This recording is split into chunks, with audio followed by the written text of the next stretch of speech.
ꯃꯃꯥꯡꯒꯤ ꯑꯩꯈꯣꯏꯒꯤ ꯃꯥꯏꯟꯗꯐꯨꯜꯅꯦꯁ ꯄ꯭ꯔꯦꯛꯇꯤꯁꯀꯤ ꯚꯤꯗꯤꯑꯣꯁꯤꯡꯗ ꯑꯩꯅ ꯃꯦꯟꯁꯟ ꯇꯧꯈꯤꯕꯗ ꯑꯩꯈꯣꯏꯒꯤ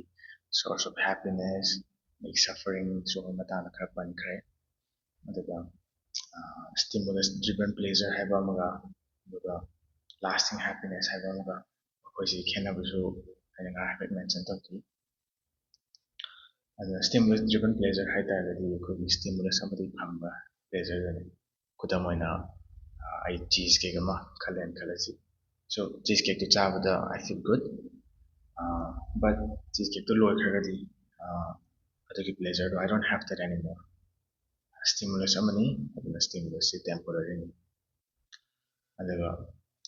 ꯑꯩꯅ ꯆꯥꯒꯦꯅ ꯊꯝꯃꯝꯕ ꯆꯤꯁ ꯀꯦꯛꯇꯣ ꯃꯤ ꯀꯅꯥꯒꯨꯝꯕ ꯑꯃ ꯆꯥꯊꯣꯛꯑ ꯂꯩꯔꯝꯃꯦꯅ ꯈꯜꯂꯗꯤ ꯑꯗꯨꯅꯁꯨ ꯑꯩꯉꯣꯟꯗ ꯅꯨꯡꯉꯥꯏꯍꯟꯗꯕ ꯌꯥꯏ ꯑꯗꯨꯅ ꯑꯩꯈꯣꯏꯒꯤ ꯁꯣꯔꯁ ꯑꯣꯐ ꯄ꯭ꯂꯦꯖꯔꯅ ꯈꯜꯂꯤꯕ ꯄꯣꯠꯇꯨꯅ ꯑꯩꯈꯣꯏꯗ ꯁꯐꯔꯤꯡꯁꯨ ꯄꯤꯕ ꯌꯥꯏ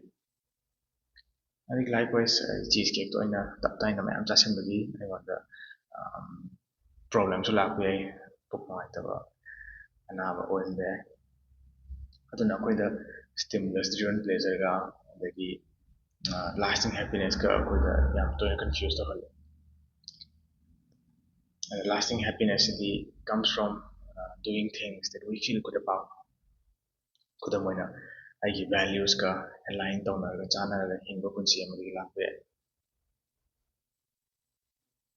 ꯁꯣ ꯑꯩꯈꯣꯏꯒꯤ ꯃꯥꯏꯟꯗꯐꯨꯜꯅꯦꯁ ꯄ꯭ꯔꯦꯛꯇꯤꯁꯀꯤ ꯀꯤ ꯀꯝꯄꯣꯅꯦꯟꯠ ꯑꯃ ꯍꯥꯏꯇꯥꯔꯒꯗꯤ ꯑꯩꯒꯤ ꯚꯦꯂ꯭ꯌꯨꯁꯀ ꯑꯦꯂꯥꯏꯟ ꯇꯧꯅꯔꯒ ꯍꯤꯡꯕꯁꯦ ꯑꯗꯨꯅ ꯑꯩꯈꯣꯏꯒꯤ ꯋꯥꯔꯀꯤꯡ ꯍꯥꯏꯄꯣꯊꯦꯁꯤꯁ ꯌꯥꯝ ꯁꯤꯝꯄꯜ ꯑꯣꯏ ꯑꯩꯒꯤ ꯚꯦꯂ꯭ꯌꯨꯁꯀ ꯑꯦꯂꯥꯏꯟ ꯇꯧꯅꯔꯒ ꯍꯤꯡꯉꯤꯈꯩ ꯑꯩꯉꯣꯟꯗ inner piece well being genuine ꯍꯦꯄꯤꯅꯦꯁꯁꯦ ꯂꯥꯛꯀꯅꯤ ꯍꯦꯟꯅ ꯂꯥꯛꯀꯅꯤ so that's how it works ꯑꯗꯣ ꯑꯩꯈꯣꯏ ꯊꯤꯑꯣꯔꯤꯗꯗꯤ ꯌꯥꯝ ꯂꯥꯏꯅ ꯍꯥꯏꯕ ꯌꯥꯏ ꯁꯤ ꯕꯠ ꯑꯩꯈꯣꯏꯅ ꯍꯤꯡꯉꯤꯕ꯭ꯔꯥ ꯁꯨꯃꯥꯏꯅ are we living that way ꯑꯗꯨꯅ ꯑꯣꯔ ꯅꯠꯇ꯭ꯔꯒꯅ ꯑꯩꯈꯣꯏꯁꯦ are we living in a way ꯑꯩꯈꯣꯏꯅ stimulus driven pleasureꯒ lasting happinessꯒ confuse ꯇꯧꯕ ꯃꯑꯣꯡꯗ ꯍꯤꯡꯉꯤꯕ꯭ꯔꯥ ꯍꯥꯏꯕꯗꯨ ꯑꯩꯈꯣꯏ mindfulness practice ꯁꯤꯗ ꯑꯩꯈꯣꯏ explore ꯇꯧꯏ so Dan Gilbert ꯍꯥꯏꯅ ꯍꯥꯔꯕꯔꯠꯀꯤ ꯔꯤꯁꯔꯆꯔ ꯑꯇꯣꯞꯄ ꯑꯃꯁꯨ ꯂꯩ ꯃꯥꯅ ꯑꯩꯈꯣꯏꯒꯤ science of happinessꯀꯤ ꯃꯇꯥꯡꯗ extensive studies ꯃꯌꯥꯝ ꯑꯃ ꯇꯧꯈ꯭ꯔꯦ so ꯃꯥꯒꯤ findings ꯈꯔ ꯍꯥꯏꯇꯥꯔꯒꯗꯤ ꯈꯨꯗꯝ ꯑꯣꯏꯅ ꯑꯩꯈꯣꯏꯒꯤ major life events ꯑꯩꯈꯣꯏꯗ ꯌꯥꯝꯅ meaningful ꯑꯣꯏꯅ ꯈꯟꯕ events such as lottery ꯑꯆꯧꯕ ꯑꯃ win ꯇꯧꯕ ꯑꯣꯏꯕ ꯌꯥꯏ ꯑꯗꯒꯤ disabled ꯑꯣꯏꯕ ꯌꯥꯏ divorce ꯑꯗꯒꯤ having a miscarriage ꯅꯠꯇ꯭ꯔꯒꯅ vote ꯀꯥꯕ ꯑꯗꯒꯤ ꯃꯔꯥꯊꯣꯟ ꯑꯃ win ꯇꯧꯕ ꯑꯣꯏꯕ ꯌꯥꯏ ꯅꯠꯇ꯭ꯔꯒ ꯏꯁꯤꯡ ꯏꯆꯥꯎꯗ ꯑꯩꯈꯣꯏꯒꯤ ꯌꯨꯝꯗꯣ ꯃꯥꯡꯈꯤꯕ ꯃꯈꯣꯏꯁꯤꯡꯁꯦ ꯇ꯭ꯔꯤꯚꯤꯌꯜ ꯑꯣꯏꯕ ꯄꯣꯠꯇꯤ ꯑꯃꯠꯇ ꯅꯠꯇꯦ significant ꯑꯣꯏ game changing event ꯑꯣꯏ ꯑꯩꯈꯣꯏꯒꯤ ꯂꯥꯏꯐꯇ but ꯑꯩꯈꯣꯏꯅ ꯑꯦꯖ꯭ꯌꯨꯝ ꯇꯧꯔꯤꯁꯦ ꯃꯈꯣꯏꯁꯤꯅ ꯑꯩꯈꯣꯏꯒꯤ ꯂꯥꯏꯐꯀꯤ lasting happinessꯇ profound ꯑꯣꯏꯕ impact ꯂꯩꯒꯅꯤ ꯍꯥꯏꯅ ꯈꯜꯂꯤ but ꯑꯗꯨ ꯃꯥꯒꯤ ꯔꯤꯁꯔꯆꯀꯤ ꯃꯇꯨꯡ ꯏꯟꯅꯗꯤ ꯁꯤꯒꯨꯝꯕ ꯏꯚꯦꯟꯠꯁꯦ ꯊꯣꯛꯈ꯭ꯔꯕ ꯃꯇꯨꯡ ꯆꯍꯤ ꯑꯃ ꯂꯩꯔꯒꯗꯤ ꯑꯩꯈꯣꯏꯒꯤ ꯂꯥꯏꯐ ꯑꯜꯇꯔꯤꯡ ꯏꯚꯦꯟꯠꯁꯅ ꯍꯥꯏꯔꯤꯕꯁꯤꯡꯁꯦ ꯆꯍꯤ ꯑꯃ ꯂꯩꯔꯒꯗꯤ ꯑꯩꯈꯣꯏꯒꯤ ꯍꯥꯟꯅꯒꯤ level of happiness ꯑꯗꯨꯝ ꯍꯜꯂꯛꯑꯦ ꯏꯚꯦꯟꯠꯇꯣ ꯊꯣꯛꯇ꯭ꯔꯤꯉꯩ ꯃꯃꯥꯡꯒꯤ so let's take a breath and think about that ꯑꯩꯈꯣꯏꯒꯤ ꯃꯃꯥꯡꯒꯤ ꯚꯤꯗꯤꯑꯣꯗ ꯑꯩꯈꯣꯏꯅ ꯄꯟꯈꯤꯕ set point ꯀ ꯍꯥꯏꯕ ꯑꯗꯨꯝꯕꯗꯣ ꯄꯟꯕ ꯀꯥꯟꯗ it starts to make sense ꯑꯩꯈꯣꯏꯁꯦ ꯆꯠꯄ ꯂꯦꯡꯕ ꯉꯝꯃꯝꯕꯗꯒꯤ disabled ꯑꯣꯏꯔꯛꯄ ability to walkꯁꯦ ꯑꯩꯈꯣꯏꯗ ꯃꯥꯡꯈꯤꯕ ꯑꯣꯏꯇꯥꯔꯒꯗꯤ ꯑꯩꯈꯣꯏ ꯃꯇꯝ ꯈꯔ ꯆꯪꯉꯤ takes time to adjust to but in general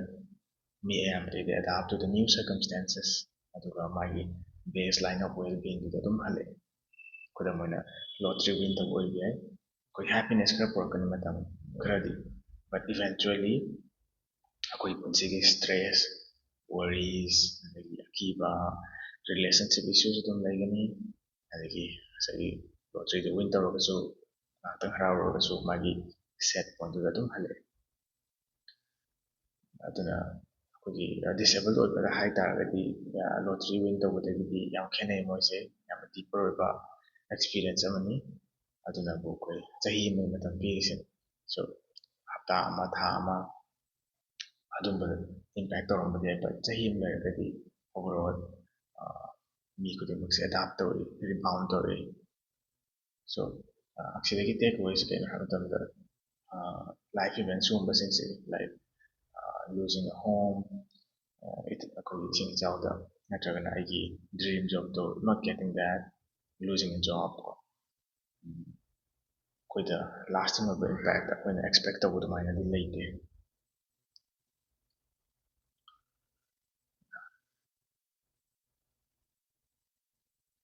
ꯁꯣ ꯑꯩꯈꯣꯏꯅ ꯂꯥꯏꯐꯇ ꯁꯤꯒꯨꯝꯕ ꯏꯚꯦꯟꯇꯒꯤ ꯂꯥꯛꯀꯅꯤ ꯍꯥꯏꯕ ꯏꯝꯄꯦꯛꯁꯦ ꯑꯩꯈꯣꯏꯅ ꯈꯟꯕꯗꯒꯤ ꯑꯩꯈꯣꯏꯅ ꯑꯦꯛꯁꯄꯦꯛ ꯇꯧꯕꯗꯒꯤ they have far less impact on our lives. ꯑꯗ ꯑꯩꯈꯣꯏꯅ ꯌꯥꯝ ꯇꯣꯏꯅ ꯕꯤꯂꯤeve ꯇꯧꯔꯤꯁꯦ once I get that degree I will be happy nꯠꯇ꯭ꯔꯒꯅ once I get married ꯅꯠꯇ꯭ꯔꯒ divorce ꯑꯣꯏꯕ ꯌꯥꯏ ꯑꯗꯨ they look forward to a divorce, life will be better ꯀꯥꯏꯅ ꯈꯜꯂꯛꯄ ꯌꯥꯏ. But ꯃꯥꯒꯤ ꯔꯤꯁꯔꯆꯁꯤꯅꯗꯤ this doesn't support this belief. So ꯑꯇꯣꯞꯄ study ꯑꯃ ꯍꯥꯏꯇꯥꯔꯒꯗꯤ